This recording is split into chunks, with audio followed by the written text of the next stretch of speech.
I am your voice.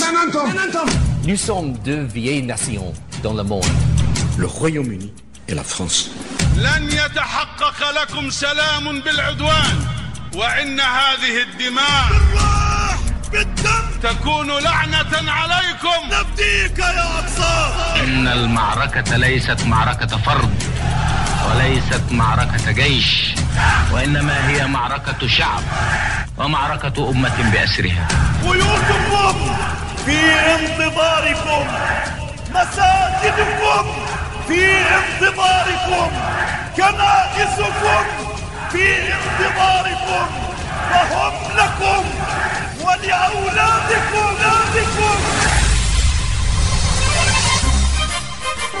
Vous écoutez l'Histoire en marche, un programme réalisé par Jalil Akhdar, coordonné par Sami Hahel et Maryam Abdou pour vous accompagner au micro.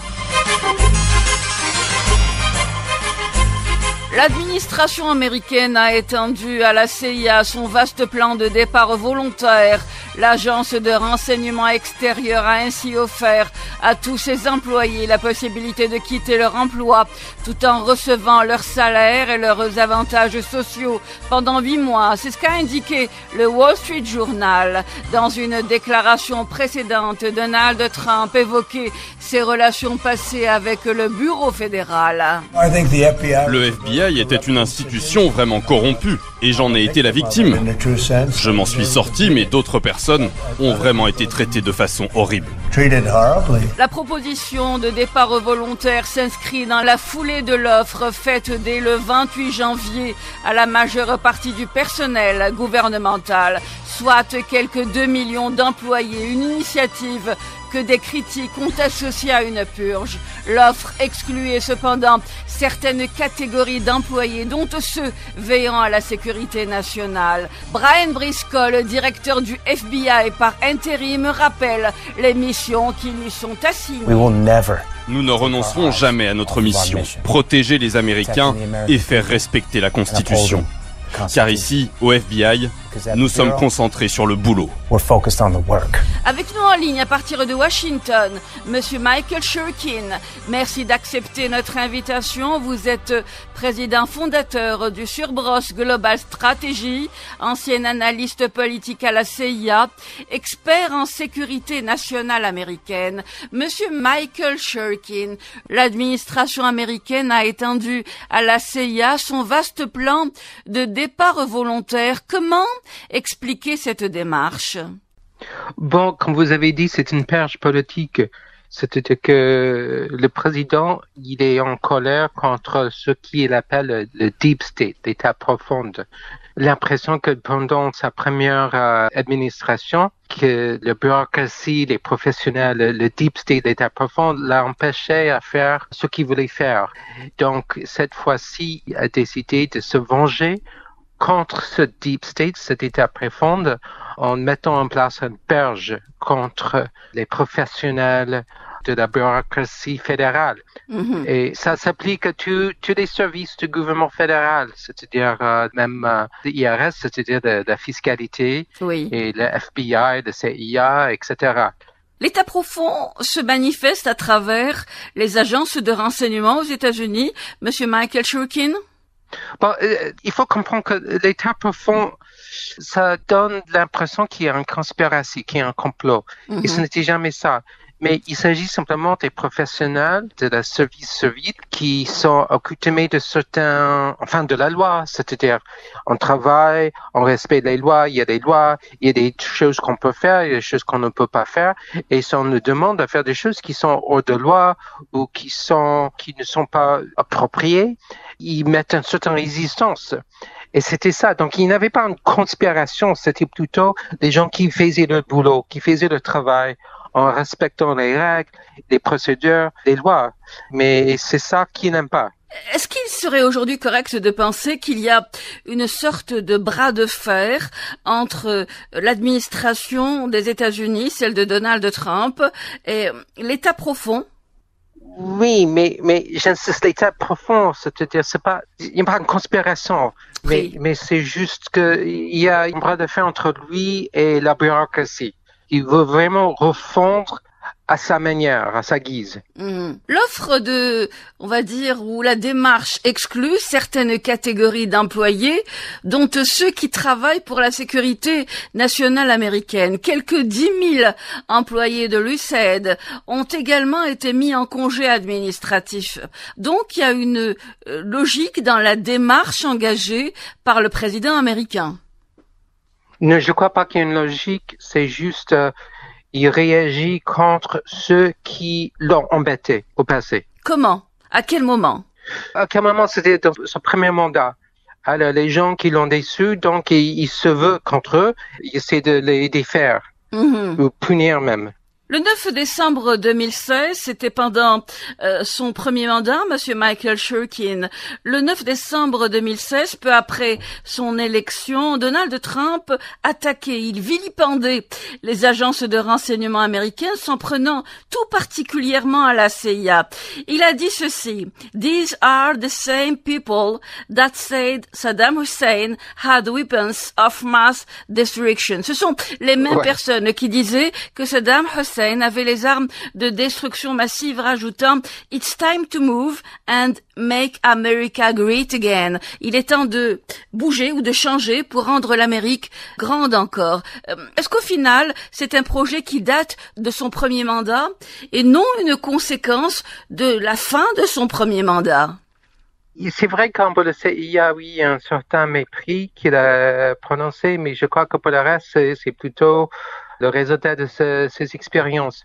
Mais chez lui, c'est toujours difficile à dire. Et c'est décevant parce que ce qu'il est en train de faire, il est en train d'affaiblir tous les services de sécurité américains, tous les services de renseignement, tous ceux qui s'occupent de la sécurité, il affaiblit. Et je trouve ça bizarre. C'est quelque chose qu'on n'a jamais vu auparavant. On n'a jamais vu avant un nouvel président qui, dès le début, qui essaie d'affaiblir les services et d'affaiblir le gouvernement qui le sert. Franchement, c'est bizarre. Je rappelle, Monsieur Michael Shurkin, que vous êtes président fondateur de Cerberus Global Strategy, expert en sécurité nationale. Monsieur Michael Shurkin, le FBI avait lancé, rappelons-le, lors du premier mandat de Donald Trump, une enquête afin de faire toute la lumière au sujet des liens qui existent entre certains associés, y est-il indiqué dans le rapport de Donald Trump, et la Russie. Est-ce ça qui a exaspéré le politique? Oui, il y a deux choses. Il y a les enquêtes que le FBI a fait contre les hommes de Trump, mais aussi il y a le fait que le FBI a mené une grande enquête contre tous ceux qui ont assisté à l'émeute 6 janvier 2020 devant la capitale. Oui. Déjà, il a licencié tout ce qui avait rapport avec l'enquête des émeutiers et il y a une espèce de chasse aux sorcières de tous ceux au FBI qui ont assisté à cette enquête. Alors, les deux choses pour lui sont très importantes. Est-ce qu'il y a une forme, on va dire, de méfiance à l'égard des services de renseignement américains, une méfiance provenant de Donald Trump? Ah oui, ça c'est sûr. Il y a une grande méfiance et cependant c'est mutuel. C'est mutuel. Alors vous nous dites ceci et vous me tendez une perche. La déclassification des archives sur l'assassinat de JFK avait-elle pour but de mettre au grand jour les défaillances du FBI et de la CIA tel que cela a été présenté par l'administration actuelle? C'est difficile à dire. Je crois que c'est un cadeau aux complotistes, à tous qui aiment les théories de conspiration, qui sont convaincus qu'il y a des grands secrets liés à l'assassinat de Kennedy, etc. Donc, il y a tout un monde là qui fantasie, qui rêve des grands complots, parce qu'il n'y a rien dedans qui va trouver. Tous les gens qui ont été responsables pour l'enquête de l'assassinat de Kennedy, ça s'appelle la Warren Commission, ils sont morts. Ça n'a aucun rapport avec l'actualité, mais c'est juste, c'est un bonbon qui donne à certaines têtes enfantins. À ce propos, rappelons tout de même ou précisons que 99% du dossier relatif à l'assassinat du président JFK, John Fitzgerald Kennedy, avait été déclassifié par Joe Biden. Le président Trump n'a déclassifié qu'un pourcentage minime. N'était-ce pas là une forme d'avertissement adressé à l'État profond? Non, je crois pas. Pourquoi? Non, c'est parce que c'est plutôt, il aime insinuer qu'il y a un complot, qu'il y a des trucs, et ça plaît les gens qui adorent les théories de conspiration. Alors, comme j'ai dit, il donne des bonbons à ce monde-là. En dehors de ça, je ne vois pas un aspect politique. Monsieur Michael Shurkin, je vais abonder dans votre sens, ou dans ce sens. En août 2018, plus de 175 agents de renseignement et responsables de la sécurité nationale ont signé une lettre ouverte critique de Trump pour avoir révoqué l'habilitation de sécurité de John Brennan, ancien directeur de la CIA. Est-ce que ceci a approfondi, on va dire, le clivage entre le politique qui aujourd'hui est au pouvoir, et les services de renseignement qui sont mis à mal par ailleurs aujourd'hui? Ah oui, tous ces éléments ajoutent à l'atmosphère de méfiance, qui est très dangereux. Quand vous dites très dangereux, quelles pourraient être les retombées ou les répercussions? Il y a des dissensions au sein des services de sécurité, et si les services de sécurité aussi sont méfiants du président, et si tous ces services sont affaiblis, ça rend le pays plus vulnérable. C'est-à-dire que ces services seront moins efficaces, moins bons à leur boulot, et ce serait plus difficile pour le gouvernement de faire son travail de protéger le pays. Dans sa démarche, Donald Trump a tout de même exclu une catégorie d'employés, ceux qui veillent, et y est-il indiqué, à la sécurité nationale américaine. Au final, ceux qui ont été pris pour cible, je mets l'expression entre guillemets, c'est ceux qui travaillent, ceux qui se rattachent à l'extérieur, me semble-t-il, Monsieur Michael Shurkin. Franchement, je ne sais pas de quoi il parle. Je ne sais pas comment faire cette distinction entre ceux qui surveillent la sécurité et ceux qui ne veillent pas, parce que dans les services de renseignement, dans l'FBI, à un certain niveau, tout le monde veille à la sécurité du pays. Alors, je ne sais pas, je connais pas la distinction qui fait. Je comprends que vous soyez étonné, et nous le sommes autant que vous. Ça me pousse à vous poser cette question. Comment s'articulent les liens entre le renseignement et le politique aux États-Unis? Il y a un lien assez productif parce que les services existent pour le président, et c'était toujours clair. Chaque fois qu'il y a un nouvel président, les services de sécurité se présentent et disent bonjour monsieur le président, nous sommes là, nous voulons faire ceci, cela, et nous sommes à vos ordres, monsieur le président. Et on travaille on cherche à trouver une façon de travailler ensemble, et il y a toujours une période, une époque de faire des expériences, est-ce que vous voulez des reportages écrits, oraux, des briefings comme ça, briefings comme ci. Mais en général, il n'y a pas de méfiance. Il y a eu des présidents qui étaient moins convaincus ou moins impressionnés, et peut-être ils gardaient leur service un peu à la distance, mais on n'a jamais vu ce qu'on voit maintenant, c'est-à-dire une vraie atmosphère d'hostilité et de méfiance. On n'a jamais vu ça. Vous irez jusqu'à dire qu'il y a une véritable guerre, entre guillemets, entre les services de sécurité et le président des États-Unis et le politique aux États-Unis? Non. Mais quand je vois ce qui se passe dans l'histoire, on a eu toujours un repas assez productif et pas de méfiance. Bon, certains présidents aimaient mieux que d'autres, mais en ce moment, ce que je vois, c'est plutôt une méfiance. Il n'y aura pas une guerre, mais il y aura peut-être un manque de volonté, un manque d'efficacité. Peut-être on va hésiter à dire au président tout ce qu'il y a à dire, parce qu'on a peur que le président va donner toutes ces informations à qui que ce soit. On a beaucoup peur, on a peur de Tulsi Gabbard, par exemple, qui peut-être va être la nouvelle directrice de renseignement national, parce qu'il y a à Washington, le consensus, c'est qu'elle est un agent russe. Oui. Alors, est-ce qu'on va partager avec elle? Est-ce qu'on va partager des informations avec les présidents? Si on ne peut pas faire confiance que le président garde sa bouche fermée. Vous parlez du rôle du directeur de la sécurité nationale. Oui, et aussi le CIA, et quand il s'agit de tous ces services de sécurité, enfin, leur business, leur travail, c'est de fournir des renseignements au président. Alors, ce qui est nouveau aujourd'hui, c'est que ces services vont peut-être hésiter à partager des renseignements avec le président, qui est censé être leur client numéro 1, parce qu'ils auront peur qu'il va donner cette information aux autres, aux Russes, ou simplement faire sur Twitter, dire des choses qu'ils ne devraient pas dire à l'ouvert. Vous m'orientez vers un paramètre. En disant cela, il faut préciser que pendant son premier mandat, Donald Trump avait confié le rôle du directeur de la sécurité nationale, DNI, à un diplomate, puis à un juriste spécialisé dans les questions de renseignement intérieur, John Ratcliffe. Ce sont des nominations qui ont été contestées par certains du monde du renseignement. Est-ce qu'il vous semble que Donald Trump a fait prévaloir ce que lui qualifie comme loyauté? Bon, d'abord, il faut que je dise que j'ai pas entendu des choses vraiment dures contre Ratcliffe, qu'il est vu comme assez professionnel. Mais je peux dire qu'il semble clair que pour Trump, la loyauté prime sur n'importe quelle autre considération.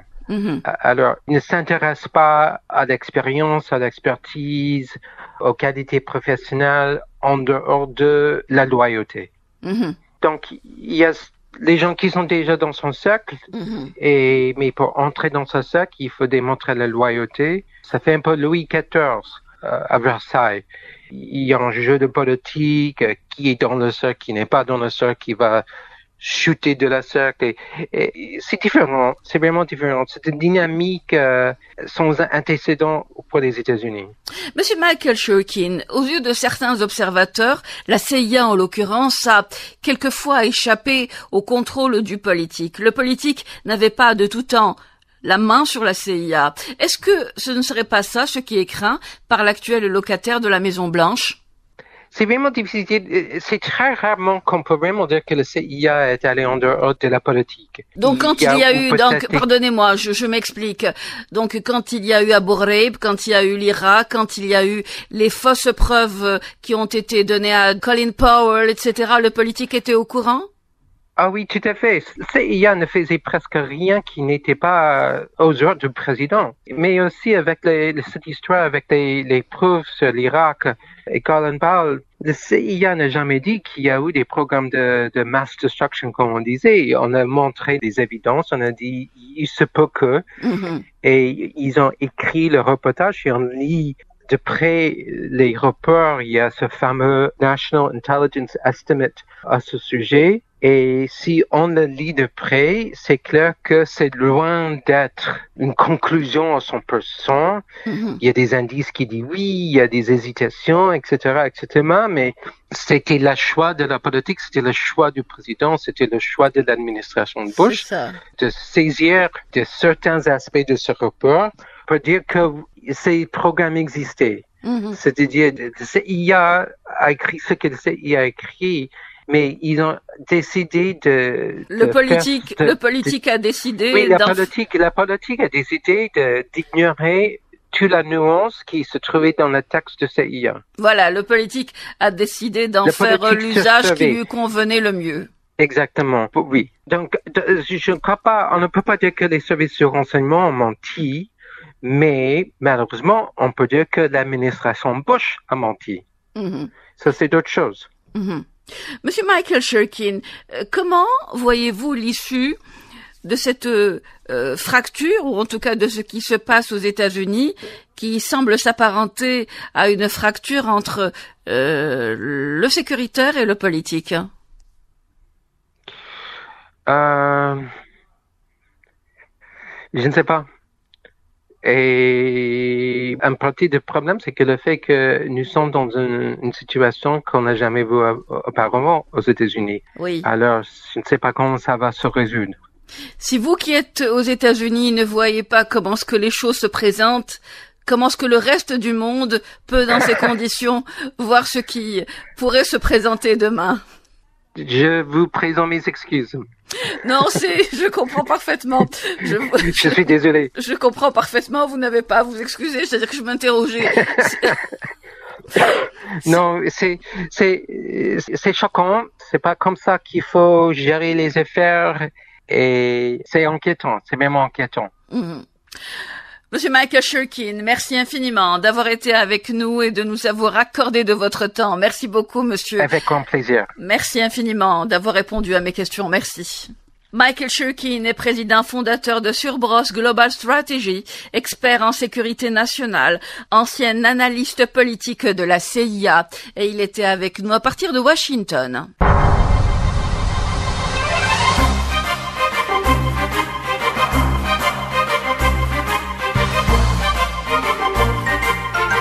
Le diplomate Omar Kashtoul écrivait ceci.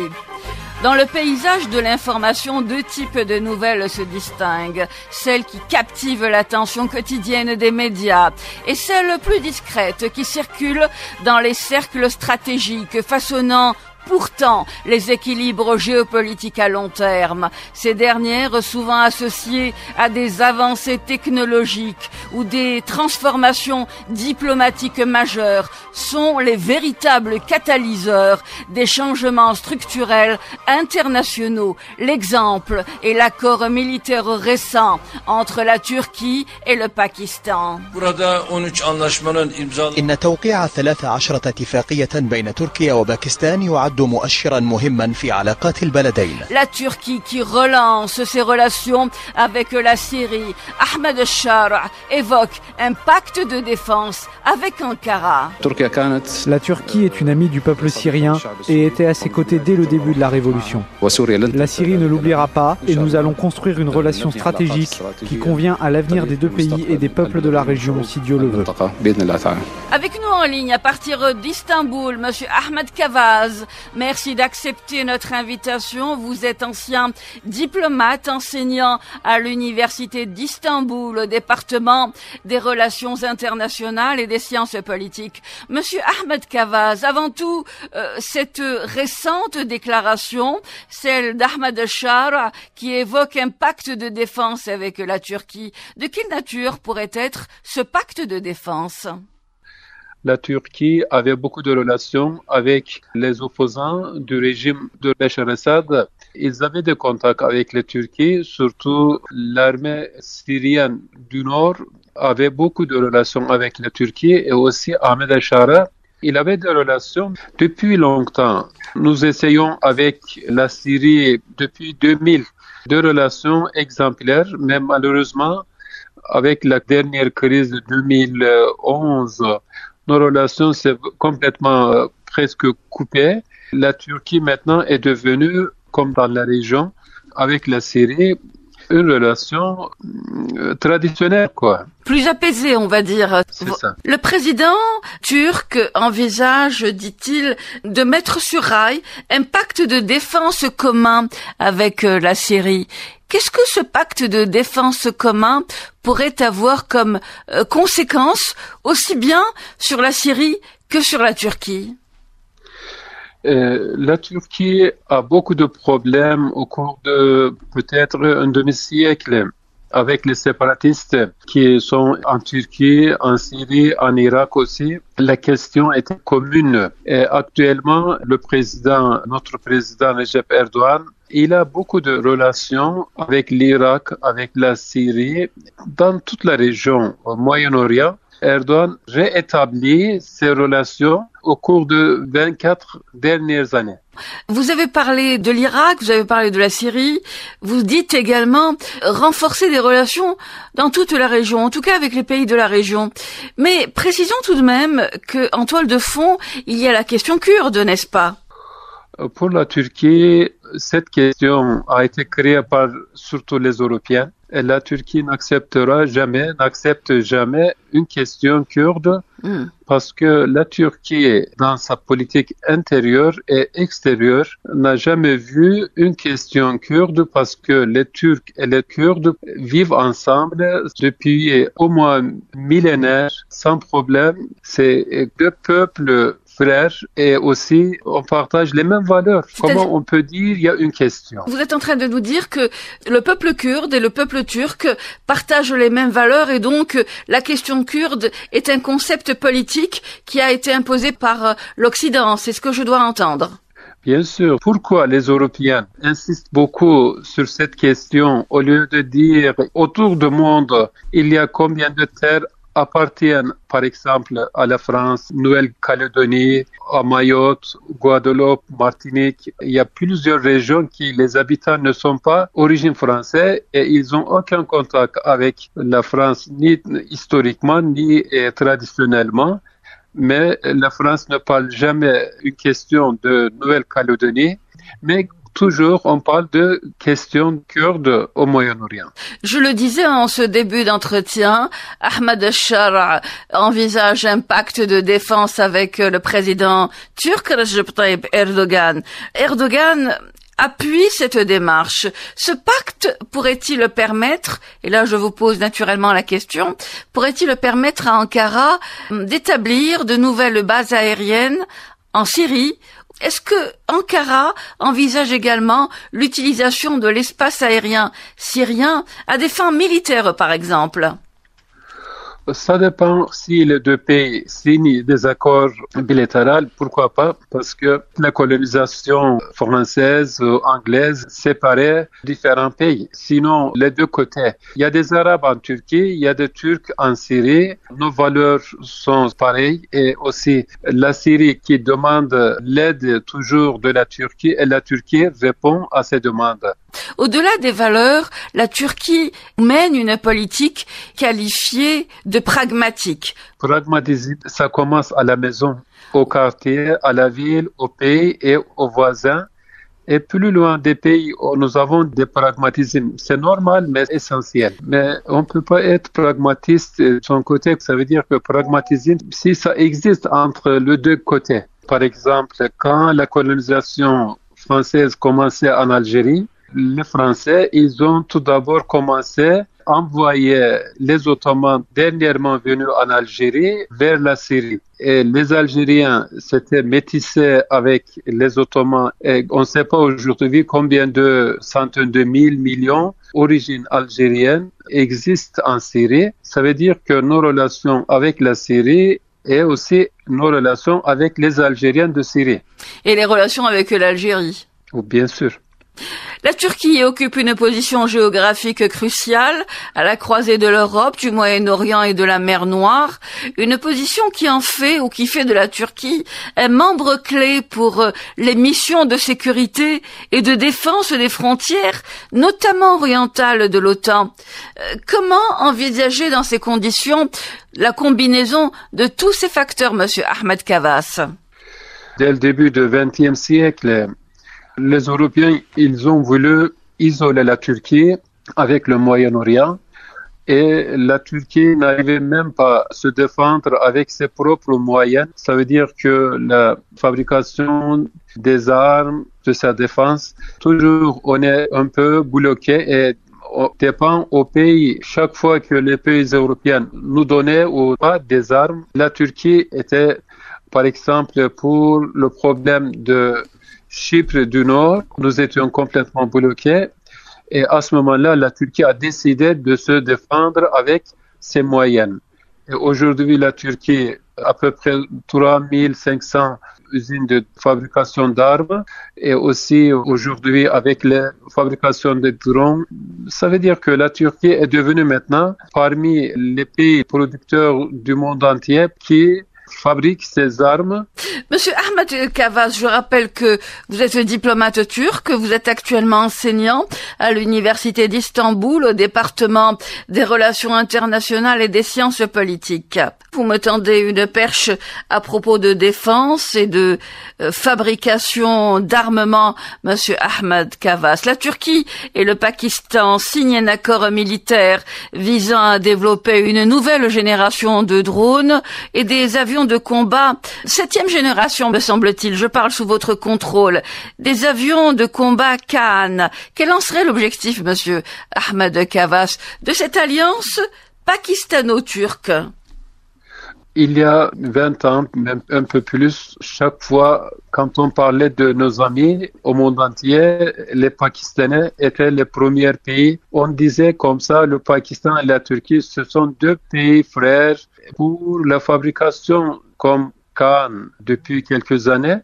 La Turquie, tout d'abord, fabriquait pour ses intérêts, mais aussi avec ses alliés, déjà signé des accords de défense entre les pays en Asie, en Afrique. Notamment avec la Russie, avec les S-400 avec, par exemple, les S-400, surtout que les États-Unis a bloqué notre achat de F-35. Oui, absolument. Et aujourd'hui, nous avons des avions de combat fabriqués en Turquie. Ça veut dire que l'OTAN et même États-Unis qui nous a bloqué pour cet achat à cause de S-400. Et la Turquie maintenant est devenue plus indépendante face au blocage des Européens et des États-Unis. Et nous avions, il y a quelques années, avant 2000, la Turquie fabriquait 20% pour ses besoins d'armement. Et aujourd'hui, la Turquie, avec plus de 3500 usines d'armement, 90 000 emplois, ça veut dire ouvriers et ingénieurs qui travaillent dans ce secteur pour assurer nos besoins d'armement. Et la Turquie est devenue maintenant producteur de 80% de ses besoins d'armement. Répondant à cette question, on évoquait l'alliance entre la Turquie et le Pakistan. Il s'agit pour la Turquie aujourd'hui de compenser l'impact de son exclusion du programme F-35 américain suite à l'acquisition du système de défense russe S-400. Quant au Pakistan, cette coopération pourrait lui permettre, semble-t-il, de contourner les restrictions imposées par l'Occident sur l'accès à des armes de pointe, monsieur Ahmed Kavaz, avec le drone Bayraktar. La Turquie est devenue parmi les premiers 5 pays qui fabriquent ces drones. Et aussi, c'est devenu, d'une part, une fabrication d'État, d'une part, fabrication privée. Surtout, Bayraktar est devenu, à l'échelle mondiale, une grande fabrication des drones. Avant, la Turquie achetait ces drones de l'étranger. Oui. Et chaque fois, on avait des problèmes de réparation. Aujourd'hui, la Turquie est devenue un producteur, un fabricateur de drones. Aujourd'hui, la Turquie est devenue un pays central pour les pays africains, voilà. Surtout au sud du Sahara, comme le Niger, le Mali, le Burkina. Nos relations avec l'Afrique, je suis comme un spécialiste sur l'Afrique. Depuis 40 ans, je travaille sur l'Afrique. Surtout moi, je connais nos relations depuis 90. Et la Turquie, aujourd'hui, avec 44 ambassades. Avant 2009, nous avions 12 ambassades. Oui. On a ajouté 32 ambassades. Et aussi, une relation commerciale avant 2000 ne dépassait pas 5 milliards. Aujourd'hui, nous parlons de 40 milliards de dollars de relations bilatérales et équilibrées.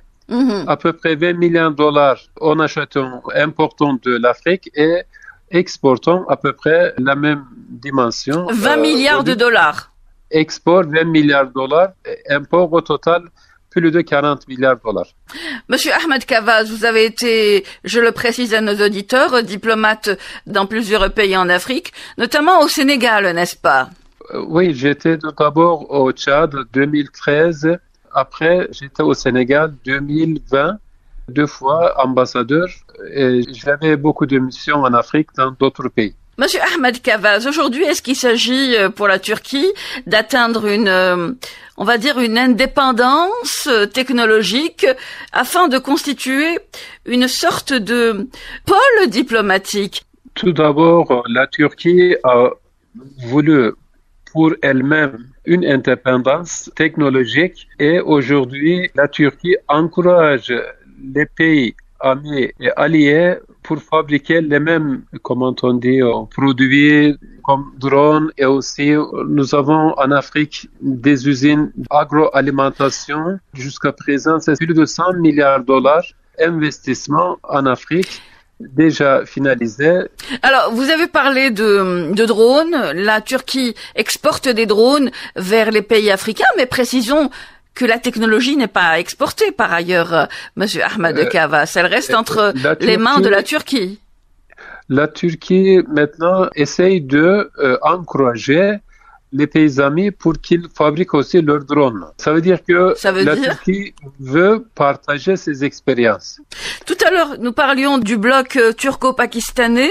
C'est un bloc qui marque tout de même un tournant majeur, Monsieur Ahmed Kavaz.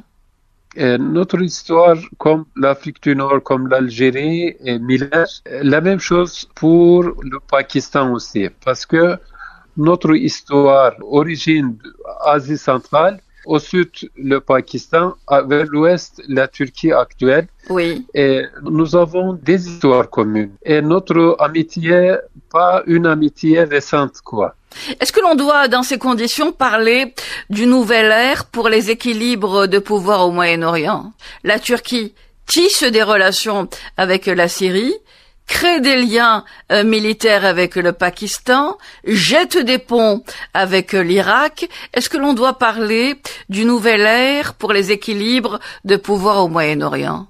Le problème de la Syrie, malheureusement, était un grand problème entre les pays du Moyen-Orient. Parce que on sait historiquement, la Syrie et Palestine, avant la colonisation et l'époque coloniale, malheureusement, la région a été enclavée par les Français et les Anglais envers les autres pays. Et la Syrie est devenue, pour l'intérêt des Européens, un point central. Et ça restait malheureusement jusqu'à dans les années 2020-24, comme ça. Et la Turquie, maintenant, comme la Syrie est normalisée, et à ce moment-là, le grand problème de la région, c'est la Palestine. Je crois que le problème palestinien va prendre une autre résolution. Vous avez dit que la Syrie constituait un point d'ancrage pour les capitales occidentales. Vous avez cité, en l'occurrence, vous avez cité la France et la Grande-Bretagne. Toutefois, la Syrie n'avait pas des liens étroits avec ces deux pays que vous citiez, Monsieur Ahmed Kavaz, mais avait plutôt des liens avec la Russie, particulièrement. Tous ces États européens, russes, sont étrangers dans la région. C'est vrai. Monsieur Ahmed Kavaz, merci infiniment d'avoir été avec nous et de nous avoir accordé de votre temps. Vous êtes diplomate turc, vous avez été en poste dans plusieurs capitales africaines. Vous êtes actuellement enseignant à l'université d'Istanbul au département des relations internationales et des sciences politiques. Et vous êtes avec nous, vous étiez avec nous à partir d'Istanbul. Merci beaucoup, Monsieur Ahmed Kavaz. Merci beaucoup, madame. Merci.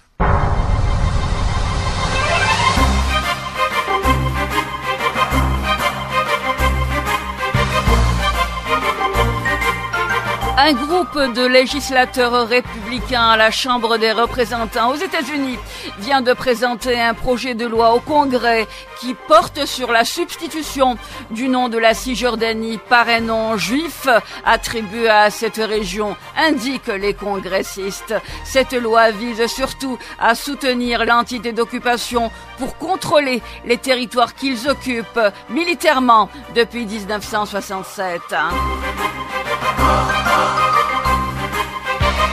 L'entité poursuit sa politique du fait accompli en Cisjordanie afin d'accélérer le scénario de l'annexion et promulgue des lois qui valident cette annexion. Le 31 janvier dernier, une loi est adoptée autorisant des colons à acheter des terres en Cisjordanie directement à leurs propriétaires palestiniens sans passer par l'administration civile de l'armée d'occupation. Avec nous en ligne, Monsieur Stéphane Ziegler, merci d'accepter notre invitation. Vous êtes producteur du film documentaire Broken. Monsieur Stéphane Ziegler, vous évoquez avec précision et force comment, en 2002, le gouvernement sioniste a entrepris la construction d'un mur d'apartheid de 700 kilomètres le long et au-delà de la ligne verte, incluant les colonies sur des terres de la Cisjordanie. Alors, quels étaient les éléments qui indiquaient que ce mur allait être construit? Ils ont seulement dit que ce terrain va être temporairement utilisé par l'armée israélienne. Mais personne ne savait qu'est-ce que ça veut dire, surtout pas les fermiers, les gens qui ont perdu la livelihood. Et qui vous a interpellé? C'était en fait un maire d'un petit village au nord de Jenin, qui nous a appelés en disant qu'il y a des papiers un petit peu partout qui étaient affichés avec des clous sur des oliviers. Des affiches? Oui.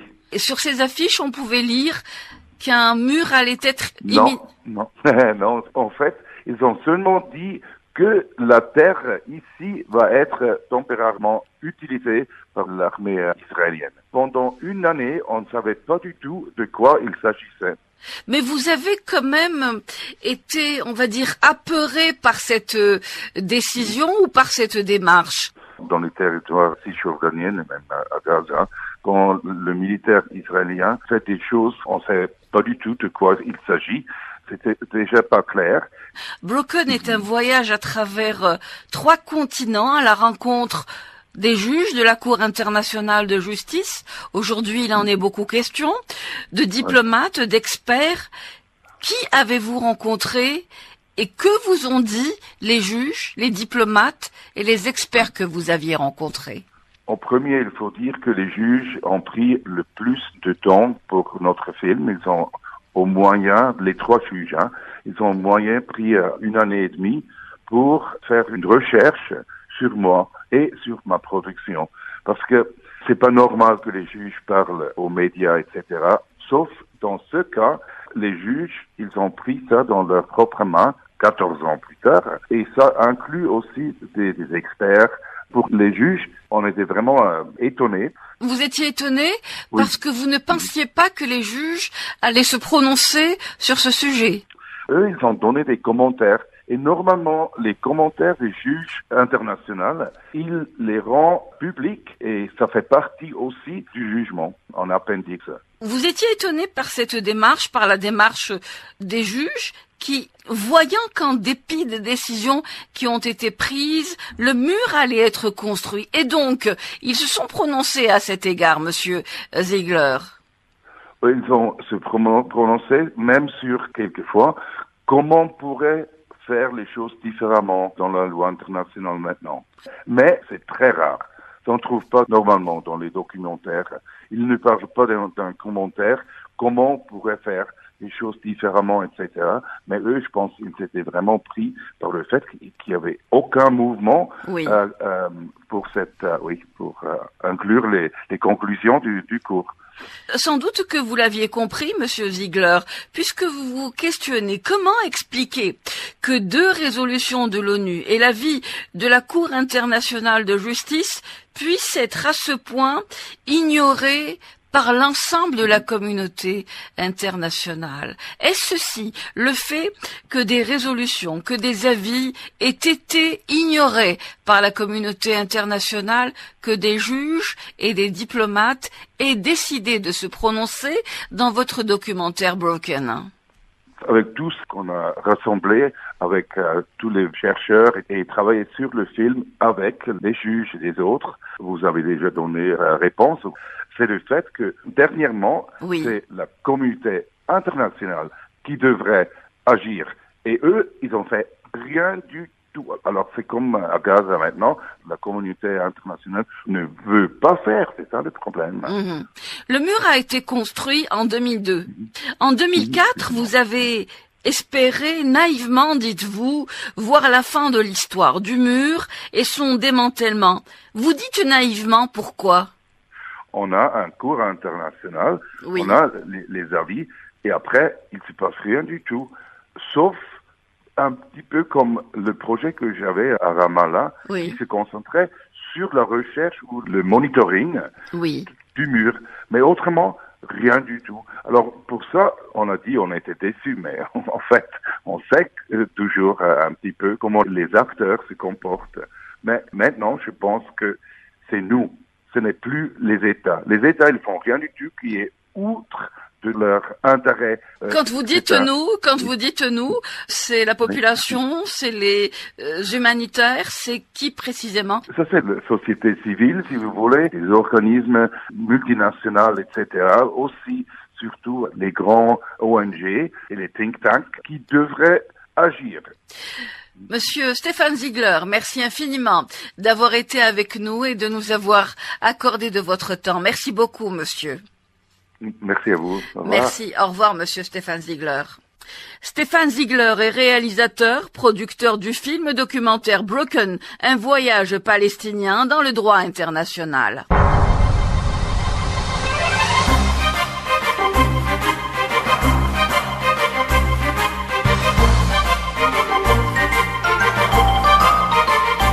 Ont participé à ce programme Michael Shirkin, expert en sécurité nationale, ancien analyste politique à la CIA.